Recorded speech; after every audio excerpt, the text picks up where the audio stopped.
Hello,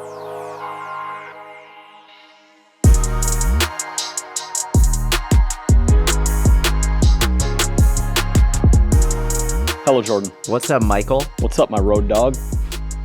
What does that mean? I've been calling you road dog on text for the last week or two, and you haven't acknowledged it. Road dog. You're my road dog. You've been saying that to me on text? Yeah.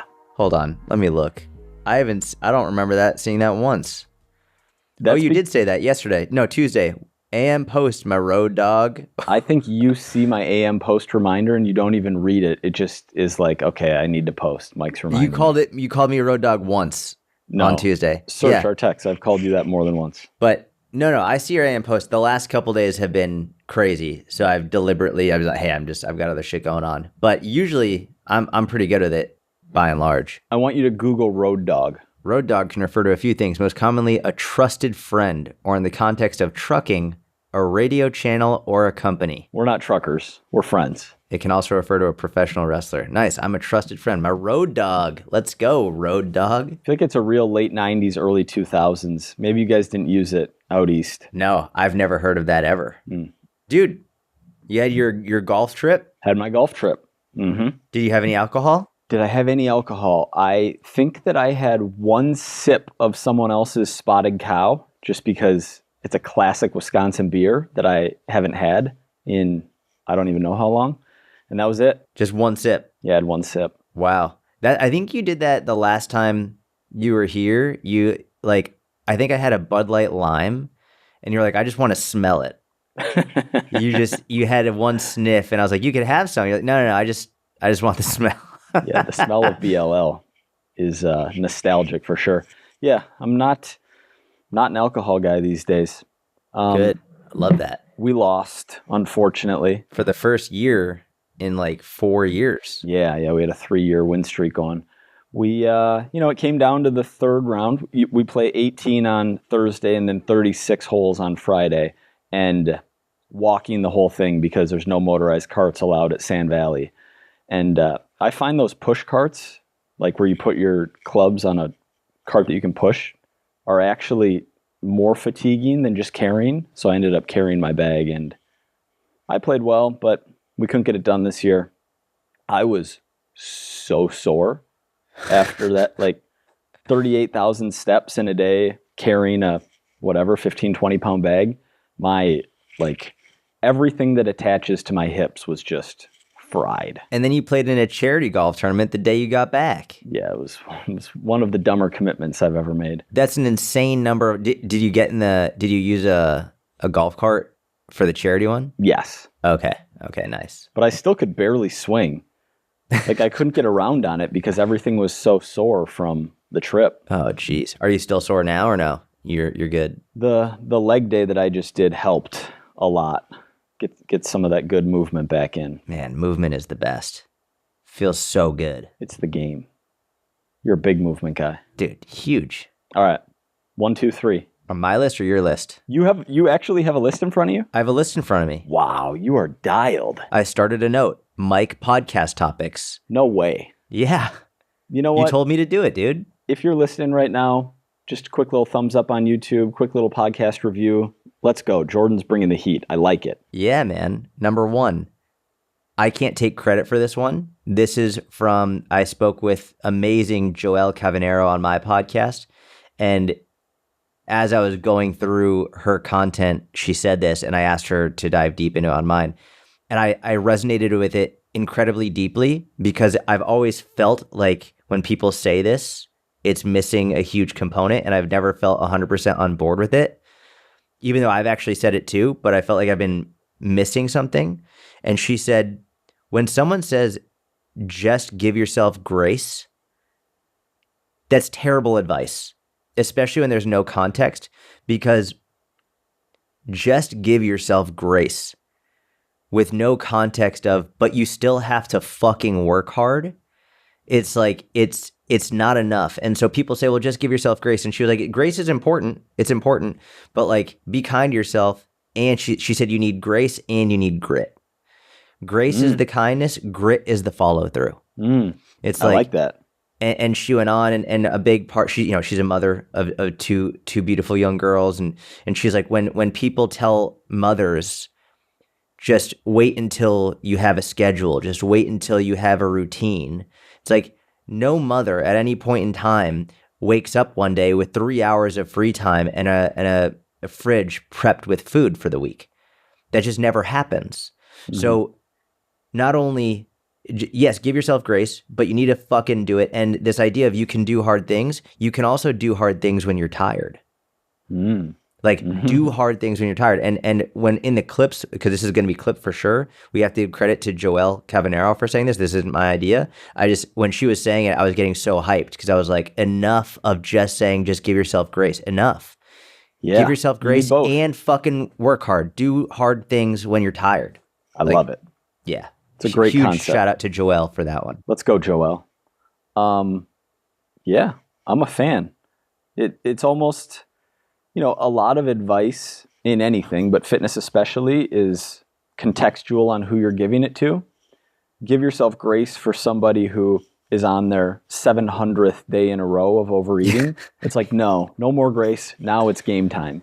Yeah. Whereas somebody who is absolutely meticulous, type A rock star, and then has one day of, I was planning on whatever dinner, and I ended up having 4 slices of pizza instead. It's like, all right, give yourself grace. That's after screwing up, quote unquote, is an appropriate time for that. But yes, it needs to be mirrored with grit, baby. That's exactly right. All right, now I'll pick one for your list. You're on a GLP-1. Was that on your list? That was number 1, 2, 3, 4, 5. That was 5 on my list. You have 5 things on your list? 6. Oh my gosh. But they're like, some of them bleed into each other. So yeah. But we might not get to all of our lists today. That's a good problem to have. Yeah, I'm on a GLP-1, dude. I watched your video last night. Oh, did you watch it? In preparation, yeah. It was very good. Dude, I thought it was a great and that's props to Mitch, because Mitch crushed that video. I was going to say, I think you did a good job of articulating your thoughts and also laying out the topics of the video, but the editing and like B-roll and news footage and things that he threw on really, I think, was especially helpful for someone who doesn't follow you and came across the video for retention. So let's go, Mitch. And I told him, because he got B-roll from all of my previous experiments and all that. I was like, man, I know that took a long time to get all that footage. That was impressive. Do we want it? I don't know where to take this. Take wherever you want. We'll figure it out as we go. The blowback was interesting. Super interesting. I should say from the beginning, the overwhelming response, massively positive. Yeah. Massively positive. A very small group of very angry people made a lot of noise. And by the way, I'm going to say this. There are people who are close to me who were very angry about it, but they didn't contact me about it.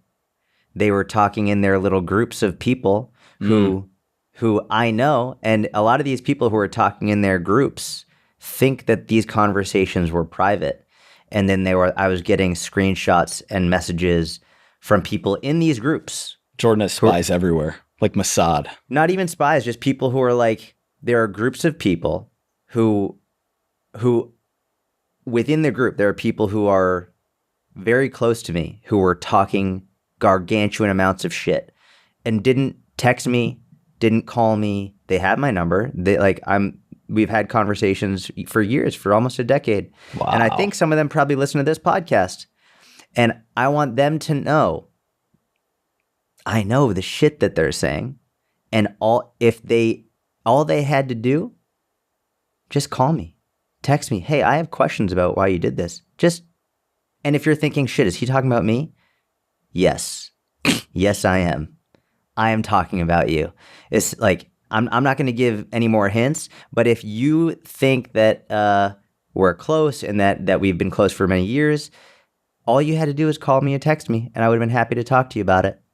And I know that you're talking shit. Just making sure you know. There's there's something to be said about being able to disagree with someone on a topic and still be cordial and civil and friendly and friends and have a conversation that is seemingly lost in this day and age. It's crazy. And what happened is being like, hey, I saw you did this. I don't really get it. It doesn't seem right to me. Can we talk about it? Rather than talking shit in your little groups or like making passive aggressive posts on social media about it. Like, just reach out to me. Yeah. Just talk to me about it. Yeah. Yeah. But so overwhelming response, super positive. But yeah, there was some actually surprising, unexpected blowback that I very strongly believe the people who did it will regret as they become more aware. Because what I've realized is the people who were really upset about it, I guarantee you haven't actually spent time researching it. They're taking other posts at face value from other people, but they haven't actually gone into the research. They haven't actually looked at the studies. A lot of them are being like, it's not for things like disordered eating that hasn't been studied. False. Massive meta-analysis recently came out talking about how it's been amazing for binge eating disorder, for anorexia, even regardless of weight. Like, there's a tremendous amount of research on it. So there's even the people who are really upset about it, I think they will be regretting being upset as the research becomes more and more mainstream and people start to hear about it more. Yeah. Yeah. We'll find out. I'm gonna give you some thoughts because you and I have talked about this extensively throughout the experiment. Yeah, correct. So I can give more context to it. I feel like I might be projecting this, or maybe this has actually happened, but if there was negative feedback around the like secret component of it, I remember when you told me on the phone, I like somehow got it out of you. Like you were talking about something with blood work and this and that, and it came up that you were going to start a GLP-1, but you were mad because you're like, I wanted to bring it up to you on the podcast. Yep. And then I was like, are you going to tell people about it? And you're like, yes, I plan on telling people. But you said the level of annoyance, maybe that wasn't your exact words, but like basically when you've done experiments in the past, yep, the scrutiny you get during the experiment is constant, whether it's the blood sugar or the McDonald's. Like, yeah. And you were like, I don't want that for this. I just want to do it. And then I'm going to talk about it after the fact. Yep. I was like, cool. Because we were both on the same page of like, if you're taking something like this, you should tell people you're taking something like this. If you're in, like, not if you're don't work in the industry, but if you do work in the industry, you should. And we know probably more people that do than don't, who are on TRT and not disclosing, who are on steroids and lying about their dosages, who are claiming natural when they're not natural, et cetera. Like, it's just completely rampant. And so that was your plan from the beginning, was to run the experiment and then make content about it. Yeah, 100%. And this is a inherently longer term experiment. This isn't like I did it for 30 days. I specifically wanted experience on it, experience coming off of it, experience changing dosages. Like I wanted, you need a long-term experiment for that. And it was funny. There was one person who was like, really going in on like the secret side of it, like, and she was making things up, being like, he's using his body to sell his program. I'm like, no, I never am. Like, look at how much weight. In fact, I deliberately did not do a mini cut during this time frame.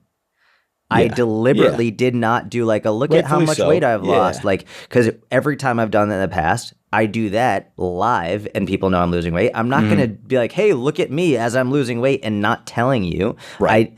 In fact, the entire, I was doing the splits for the vast majority of the time.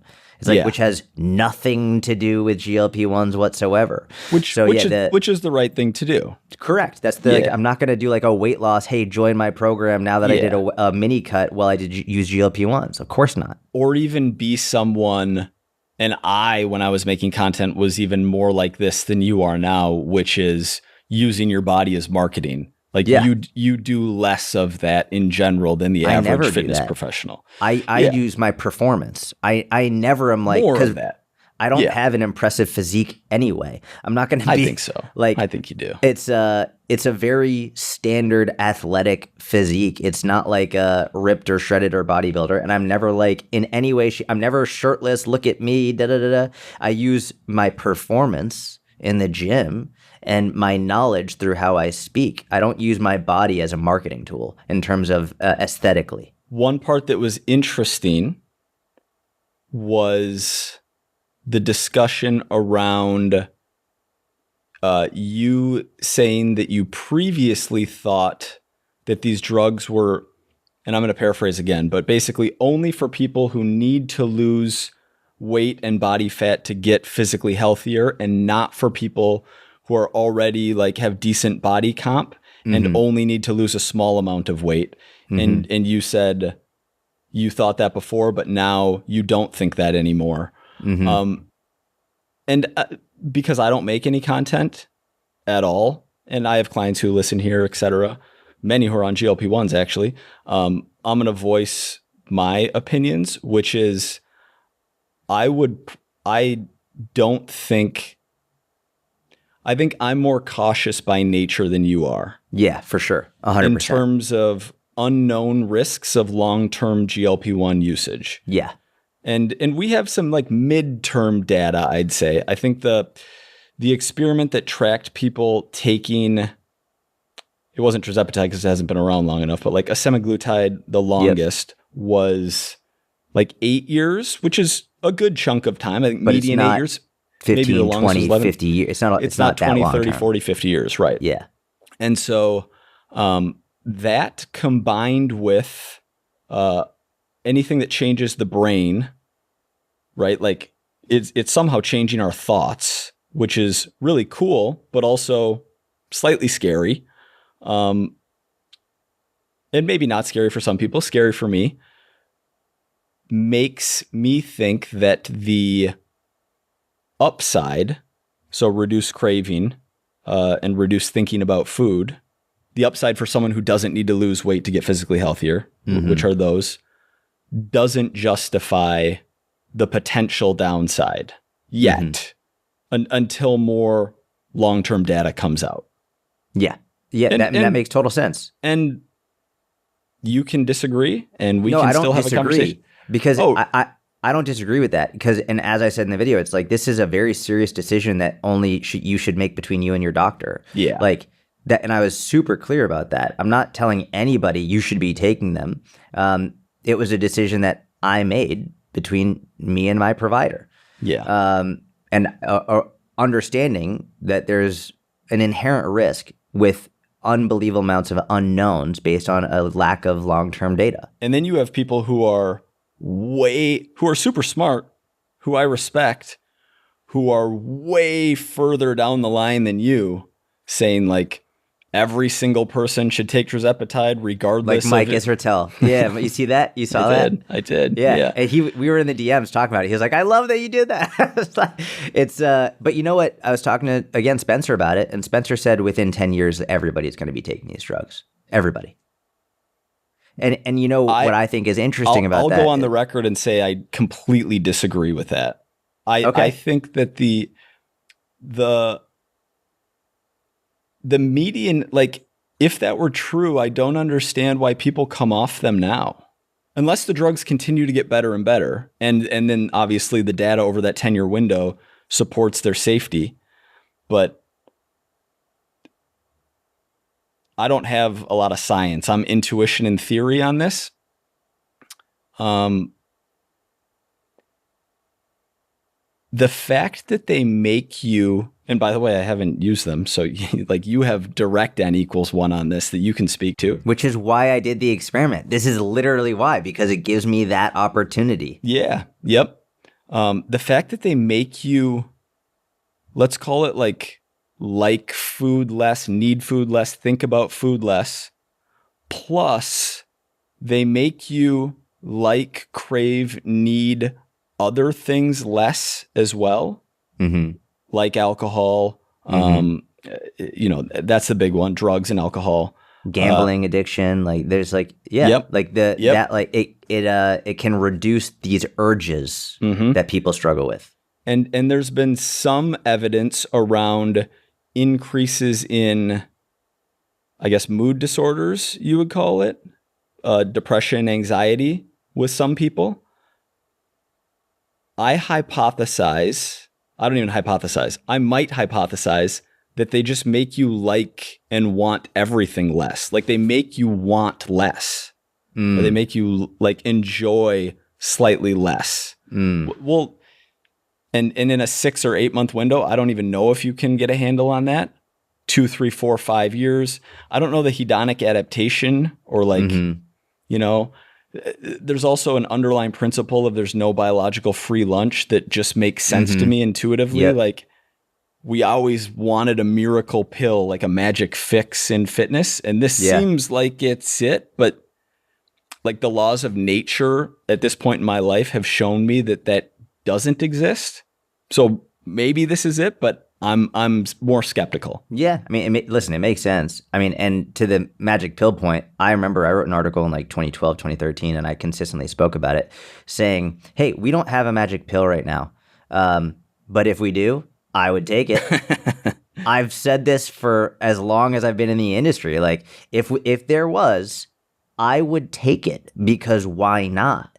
Now, I don't think this is a magic pill in the sense of like you just take it and everything automatically gets better and you don't have to put in any work. It's like you have to put in a lot of work still. And I think it's one of the issues people are having with these drugs is they take it like it's a magic pill and then they don't strength train, they don't take their protein. They like it doesn't work the same for everybody. Some people do have very severe side effects with it. Some people get insane amounts of nausea, throwing up. Some people it's not a magic pill at all. And there are different types, and there's so many things that need to be considered. In my experience thus far, there hasn't been like a dulling of my life. Like it's not like life is dull at all. You know, I find so much joy in so many different things, and what it's done for me is I've been able to enjoy moments more, like my daughters, my wife. I've been able to enjoy these moments more without the fuck, like I really want that other slice of pizza. Fuck, I want that other slice. Now it's more just like, let me just sit down and just hang out and have a slice or two, and without that extra thought. So it's actually, I think it's enhanced it a little bit from that perspective. And that's just my personal experience. Yeah. Now, what I think specifically in regard to Spencer saying he thinks literally everyone's going to be taking these drugs, or not literally, but most people will be taking these drugs within 10 years. What is the most interesting to me is, why do people take multivitamins? People take multivitamins because like it's a simple way to cover your bases to potentially improve your health, right? To make sure you're not lacking in anything. The most interesting thing to me about these drugs is the weight independent effects on inflammation markers, on ApoB, on blood pressure. Are those calorie independent effects too? Like that hasn't. So there have been trials, and there's been people who have not lost any weight on these drugs and still improved health markers. And I would imagine if they're not losing weight, then their calories are somewhat. I don't know if like they're. It's a great question. It's a great perspective in terms of, did their food quality change? Did anything like there? That's a really great point. And I would like to see two groups: one on a GLP-1 in a 1 pound a week deficit, and one not on a GLP-1 in a 1 pound a week deficit over 6 months. Get the mean group weight loss to be roughly the same of the two groups, and look at, did the GLP-1 group see better blood markers even though both groups lost the same amount of weight? Well, it's interesting because I've taken blood work for years. Like I've had my blood work. I've lost a lot of weight. I've gotten actually to lower weight than I did using GLP-1s, and my ApoB didn't get to nearly as healthy as it has with the GLP-1.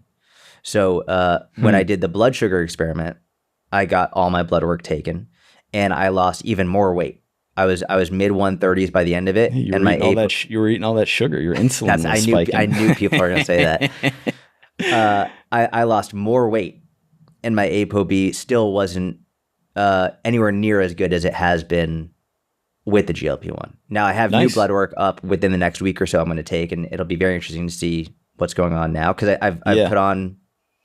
I've stabilized now. So the lowest I got with the GLP-1 was like 138. Now I've been stabilized between like 142, 144-ish, and I stay there really comfortably, no problem. So it will be interesting to see, since the last update, to see if there's been any more improvements or if it's gone backwards. Who knows? But yeah, very interesting. One of the issues that I have, now this isn't you, this is internet doctors, is there are many internet doctors who cover GLP-1s with a degree of nuance, which I think is the proper way to, really cover anything if you're going to be a professional in a field, even though we don't always use nuance in this podcast, but we just like to have fun. The doctors who use less nuance and are super pro GLP-1 seem to all have businesses that sell GLP-1s, which doesn't necessarily mean that they're being dishonest or disingenuine, but it's a red flag for me. And I've seen doctors who literally have, I think this might have been a year ago. This person was on a podcast and said that they had thousands of patients in their clinic, and they didn't all need to lose weight. But this doctor had all of them on a GLP-1, which was like, the host was taken aback, even like was expecting, this was a year ago too, the number to be much lower than that. Basically, it's very interesting. It's like a level above the supplement game, because it's a doctor and it's a medication. My spidey senses go up in those situations. 100%. Yeah. And there was one of the people who was really coming at me was actually someone who works for Spencer. And this individual was basically kept moving the goalpost. One of the initial ones was saying, talking about, so I'm overtly honest, I'm sponsored by Merrick Health, right? I have sponsored by Merrick Health, and basically this individual was saying, I'm getting paid to tell people to go to Merrick Health for GLP-1s, which I've literally never done, number one. And as I said in the video, overtly, this is a conversation between you and your doctor. I'm sponsored by Merrick, but I don't get paid if someone uses my code. I get a monthly flat fee. So if 0 people sign up through me, I get the same amount. If 1,000 people sign up through me, I get the same amount. There is no money to be made from that GLP-1 video whatsoever, right? This individual who was coming at me was basically being like, you're flaunting X, Y, and Z that you can use this while people don't have access to it. And meanwhile, in all of this individual's posts, they keep talking about how you can join Spencer's program. And I was texting Spencer about this. Like, we've spoken about this very clearly. And we were both laughing because this individual is saying it's not accessible to so many people. And meanwhile, Spencer's program is $150 a month flat fee, never mind however much it costs on top of it for the medications. So, and I think this person got called out for it, basically being like, you're saying that he's talking about it and it's not accessible, but meanwhile, it's in the bio of your Instagram, you're using it, and the program that you're promoting is $150 a month flat fee plus how much it costs on top for medications. There's a lot of hypocrisy within these statements, but even for regardless of how you're getting them, where you're getting them, whether it's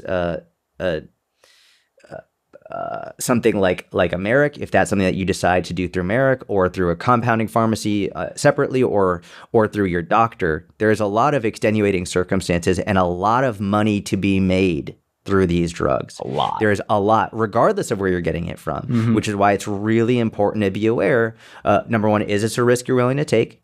It's only between you and your doctor, and also understand that whether it's a doctor or something like Merrick or something else, because there are other companies as well that do it. there's a lot of money to be made in it. And that should go into your consideration for whether or not this is something you want to experiment with or something that is it worthwhile for you. Yeah. Similar to other components of big pharma, this is just a newer one, essentially. Yeah, correct. That's exactly right. And again, similar to the whole affiliate crap fitness industry that's been going on for decades, just a level above supplements in my mind. So this isn't new. Mm-hmm. Yeah. What are some of the common questions that you've gotten after this? The most common is, am I going to stay on it? That's the most common question, which yes, as of right now, I'm going to stay on it. What's really going to dictate it is this most recent blood work. So in the next couple of weeks, I'm getting new blood work. If my blood work has stayed the same or continued to improve, like, yeah, I'm 100% staying on it. Like if my ApoB continues to improve, my blood pressure has been amazing, thank God. If my ApoB continues to improve, inflammatory markers continue to improve, like there's no question. If my blood work comes back and I've seen a backtracking of it, then I'll have to have a sit-down conversation with myself, with my provider, and be like, is it worth taking some time off just to see how I feel? The way that I look at all this stuff is it's just one long-term experiment with everything that I do, even whether it's GLP-1, whether it's my training routine, I'm always experimenting. So it's hard for you to make the declaration that like, yes, I'm staying on indefinitely, or like, no, I mean, unless you were stopping impossible. Right after the experiment, it's like, it's a month to month thing right now. Yes. But who knows 6 months down the road. Correct. It could. Yeah. Exactly. There is a new one coming out. It's called Retroturide, which has been getting a huge amount of press as like the king of kings and like the least potential amount of side effects. And so that is something that when that comes out, and I'm not telling anybody to do this, I'm talking about me, that I would like to try it based on all the press coming out about it. And your experimental style. Yeah, I would like to try it. Tirzepatide has been wonderful for me thus far, but I would like to try Retroturide if and when that becomes available. So yeah, as of right now, I'm going to stay on it. What you mentioned about the pizza and basically it being easier for you to manage portions essentially is, I would imagine, like, if you don't believe there's any long-term downside, plus your blood work stays good, plus, and I might be putting words in your mouth, but I would guess the biggest benefit is like how you feel around food, or one of the bigger benefits. That's a massive part of it. If those things all continue. Yeah. 100%. Then yeah. Makes sense. That's the main one. That's definitely the clients I've had who started a GLP-1 and didn't need it for their physiological health, like their blood work is really good, did it because they wanted less craving, less, they just wanted it. I don't say it as a knock, like wanting it to be a little bit easier isn't a knock. It's just what it is. It's the truth. Yeah. It's the truth. But I mean, that's realistically, that's what we always are trying. We're always trying to find a way to make things easier, more scalable, more convenient. Like, generally speaking, that's what we're looking for, whether it's in business, whether it's in fitness. Like, we're trying to find ways to make things more scalable and fit into our life better. Yeah, true. All right, we'll have to do some continuous updates on the big gulps, the GLPs, the gulps, the gulp unos. Gulp ones, gulp unos. Your starting weight had you, look, I don't think people, when I say, so GLP-1's for obesity or someone who's overweight, if you're going off BMI, like you could technically be a 26 or a 27 on BMI, not have that much weight to lose, but be overweight technically. And it's like, all right, you're a good candidate for GLP-1 for physiological health purposes. It's not for the food noise. It's not for these other things that you want to solve. You could have even gone that route in like, losing 15 pounds. Yeah. Made your physiological health better. And you have, I don't know, how many times in your career have you lost 15 pounds? A lot, right? Yeah. Like a lot of mini cuts. You could have done that again, but you wanted to try something different. Yeah. If my blood work comes back healthier, it's like, it seems like a no-brainer. I'd be curious what your ApoB was when you were doing a bunch of cardio, but then I also would need to know your, like your weight then too. Yeah. Or changes in weight over that window. It'll be interesting to see when more data comes out if these drugs, independent of changes in weight, lead to better blood markers. That's really fascinating. Yeah. That's what it's pointing to, which is wild. And back to my... And that's why Mike Israetel was saying, I think everybody should be taking these. But back to my there's no biological free lunch. What is then the downside? Correct. Even if we don't know it yet. And the like depression, anxiety, mood disorder, like not liking things as much is an interesting hypothesis. So like to go into it, like what's the downside of TRT? Right? Because I think even on a recent episode, you were like, "There's no downside of being jacked." I was being funny. That was like, 6 months ago. It's like for a very low dosage, to get you into the normal range. Yeah. Let's say a guy's doing everything right and he's 65 and he's at total test is like $120 and it gets him to 450 or 500. I mean, Jay Campbell would argue that it's not a downside, it's an upside. Like it actually makes your cardiovascular system healthier. Yes. Yeah. That's what I'm saying. It's like why would that only be relegated to TRT? Yeah. Look, I'm not an expert on I haven't touched that stuff either, although I've wanted to many times. Some of the, so this is separate. That's an interesting point for sure. The other thing I wanted to bring up that I forgot that came back to me was people talking about genetic and epigenetic markers for food noise, which isn't something that we can track. Like, I don't know why. It's a subjective experience. Obviously, these drugs help with thinking about food less, craving less. There are things we can do that aren't drug related to help on that front too, which you've done over the years. You've helped clients with, obviously. Hearing people say to the effect of, well, my food noise is genetically like astronomical, essentially.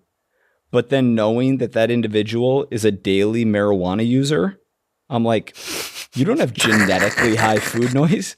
You're stoned.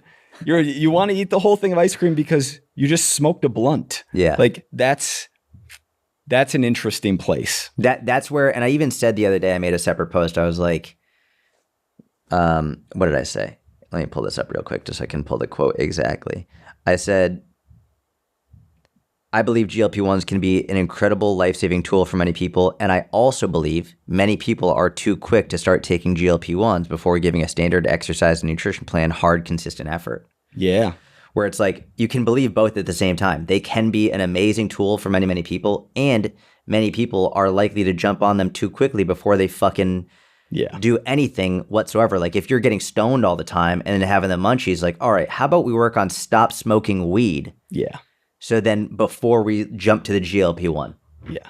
Same with TRT. We see this all the time. Yes. Someone who basically isn't sleeping enough, isn't getting outside, nutrition isn't dialed, has 30, 40 pounds of body fat to lose, 35-year-old dude. And he's like, my test is only 260. What's going on? Not lifting heavy. It's like, well, here are all these things you can do to improve your testosterone levels.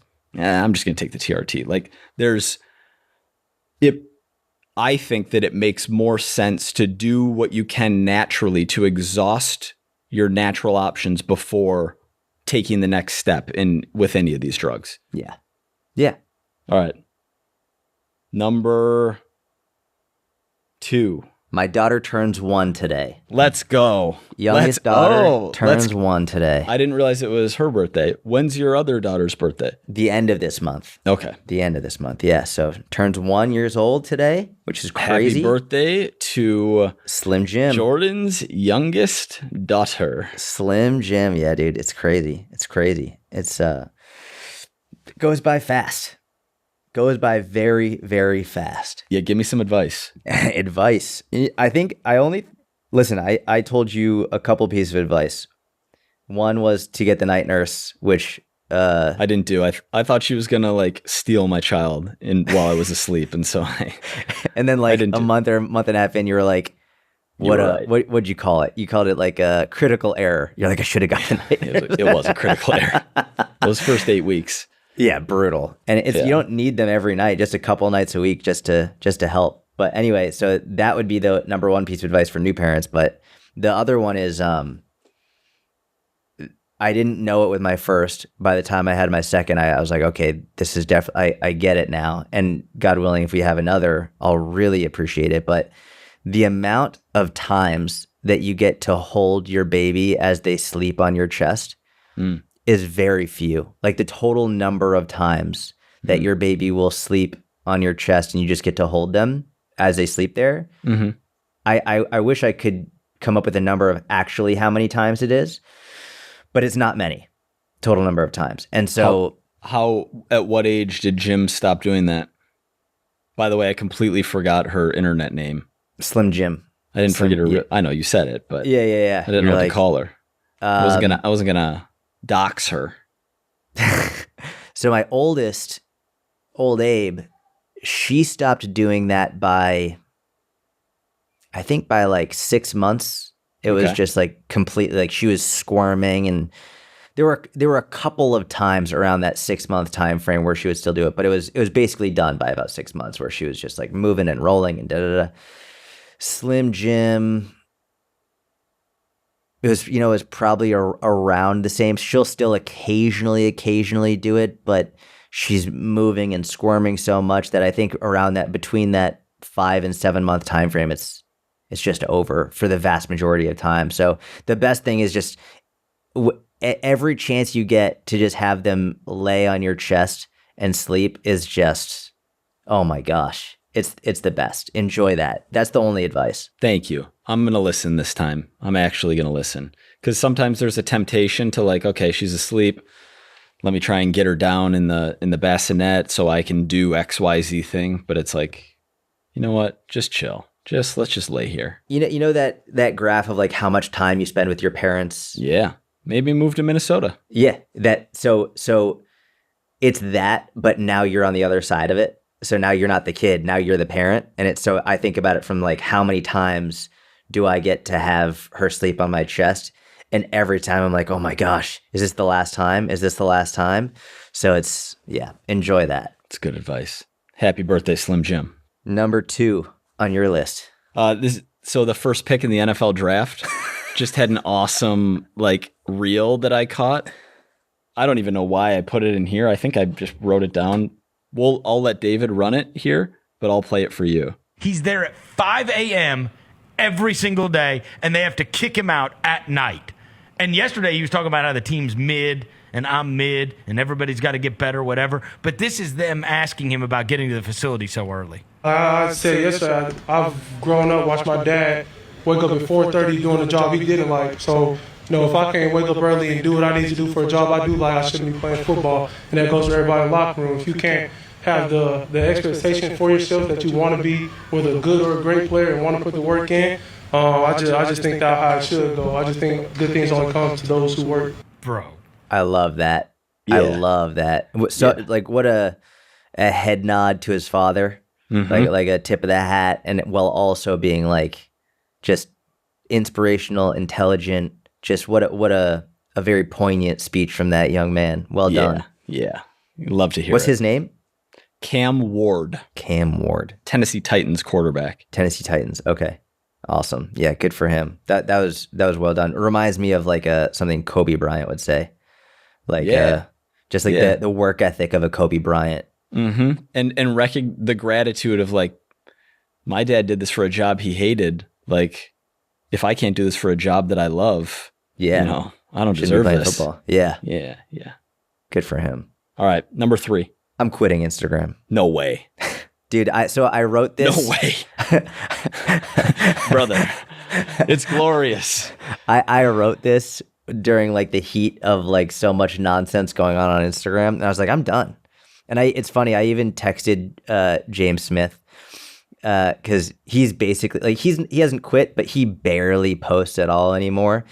And I was asking him like because he still runs his coaching business and and I was like, man, does it still do well? Like, are you making money? Are you? Because he has so many other businesses now. Like he's got New Tonic with Chris.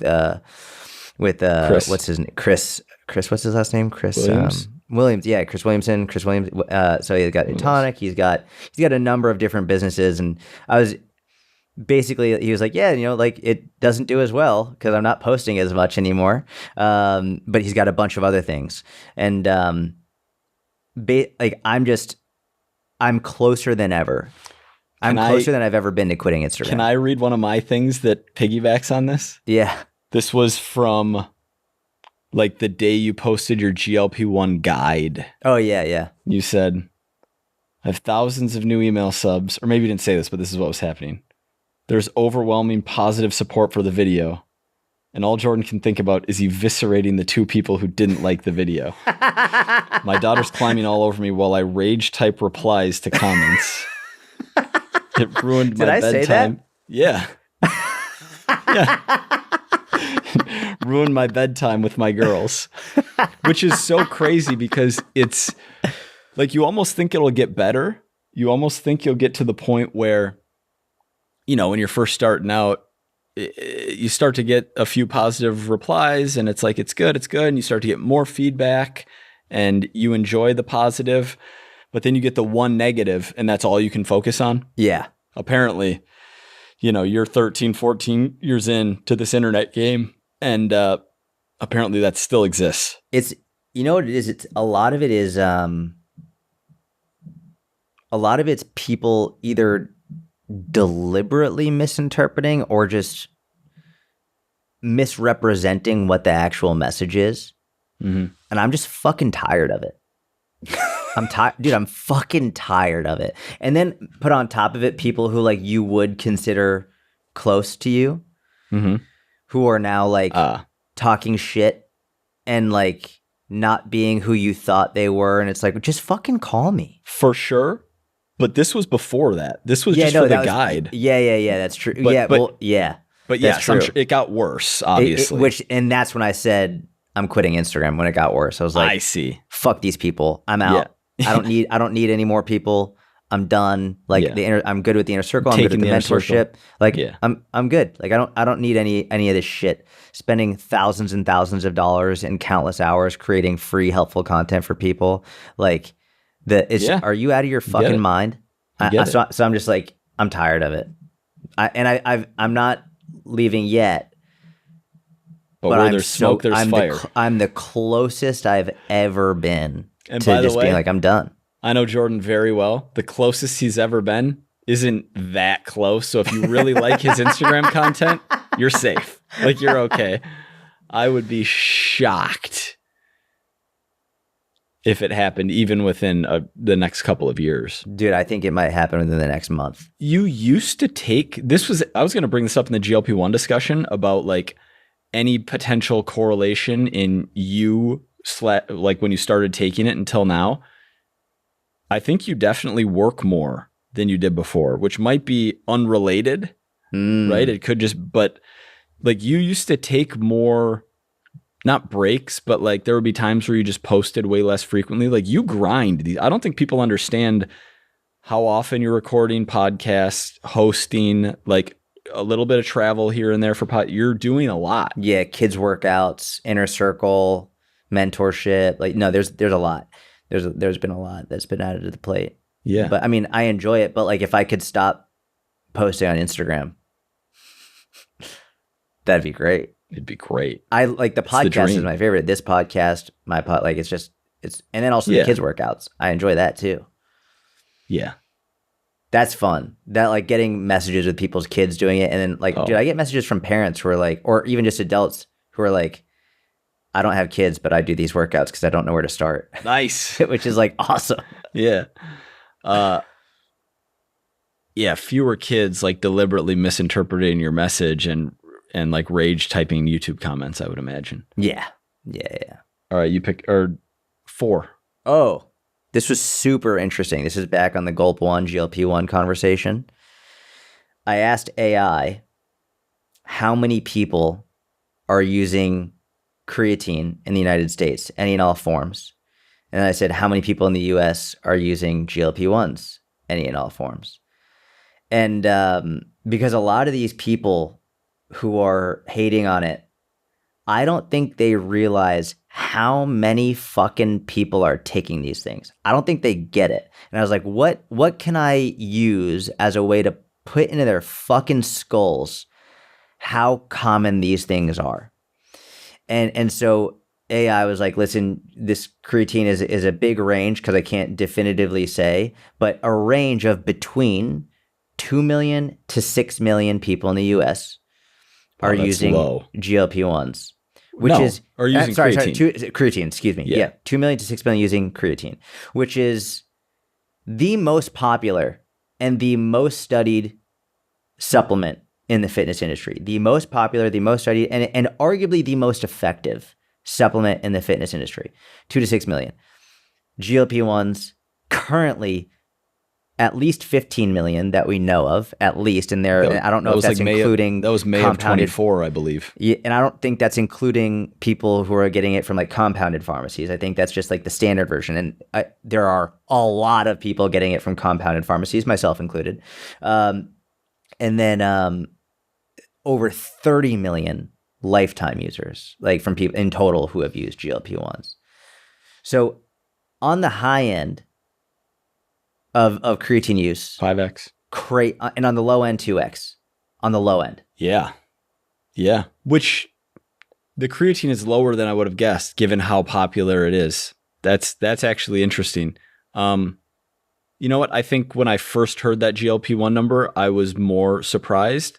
But given the percentage of Americans who are overweight or obese, and their effectiveness in helping with weight loss and improving health markers as a result, like now it makes more sense to me. But yes, I was shocked when I first heard that number. So that makes sense. Yeah, I just found it super interesting. And when I put that up there, I put that on my story.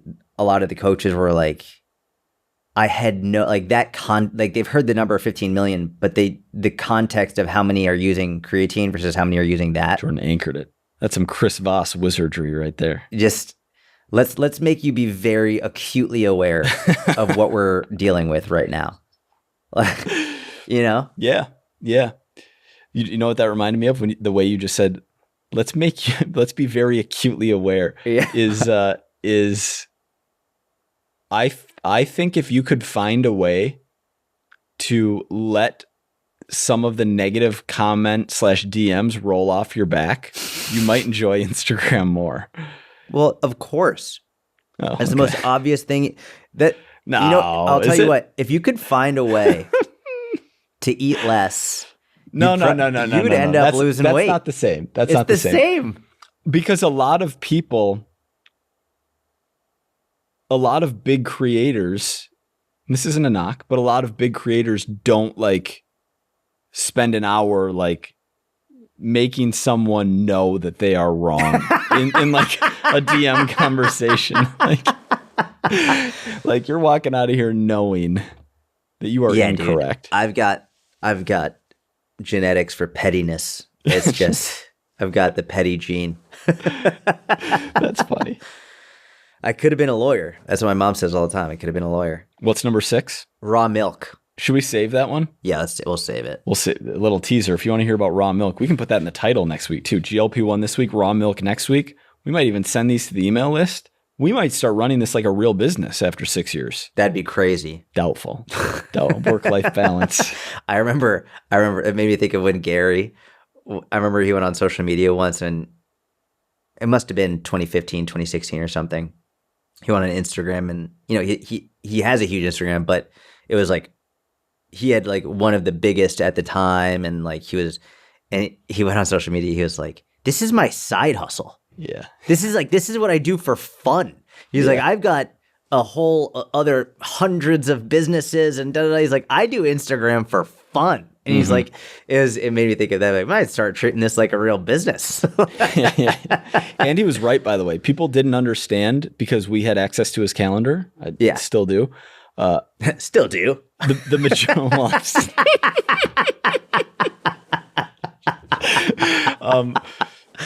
the majority of his day, both at the time and now, are like running his actual businesses. Yeah. They're not making content. And obviously he has people help him with his content. So you can't compare. If you're a fitness coach, you're a solopreneur, you can't compare yourself. But like 90+% of his day is meetings with like running real business. Yeah. It's not, social media is the side hustle. Yeah. It is. Yeah. It's more just like he just loves it. Yeah. It's like that. And then he also spends time doing garage selling, which is one of the wildest things ever, where it's like, I'm just going to go and haggle with these people to try and get more of these like figurines or Disney things because I could sell it for like $15 on eBay. I think it was, I think there's nostalgia from doing it as a kid when the money really mattered. And then the series, which actually helped people who were in the position that he used to be in. And just like a fun that's like family. legitimately helpful content where it's like, hey, like if you're struggling, go 0 do to this. 1. Yeah. Which is so crucial. I mean, we talk about that on the personal finance side of things all the time. Like having some cash reserves is unbelievably useful for business and life. All right, that's a good place to call it. We got a mentorship Q&A here shortly. Good episode. Subscribe YouTube if you're not already. We love podcast reviews. Helps the pod. We're here weekly. Tuesday uploads. Shout out David. Jordan, you got anything? If you're one of the people talking shit and you think that and you made it this far in the episode. If you're one of the people talking shit, you made it this far in the episode and you have my phone number, yes, I'm talking about you. Call me. Let's have a fucking conversation like adults. This is like some WWE. Yeah, fuck drama. I'm not giving any hints as to who it is, but if you're talking shit and you have my phone number, yes, I'm talking about you. Call me. Let's have a conversation. All right? Everyone else, please leave a 5-star review on iTunes. Else, we love you. Leave a 5-star review. Have a wonderful week. We'll talk to you soon.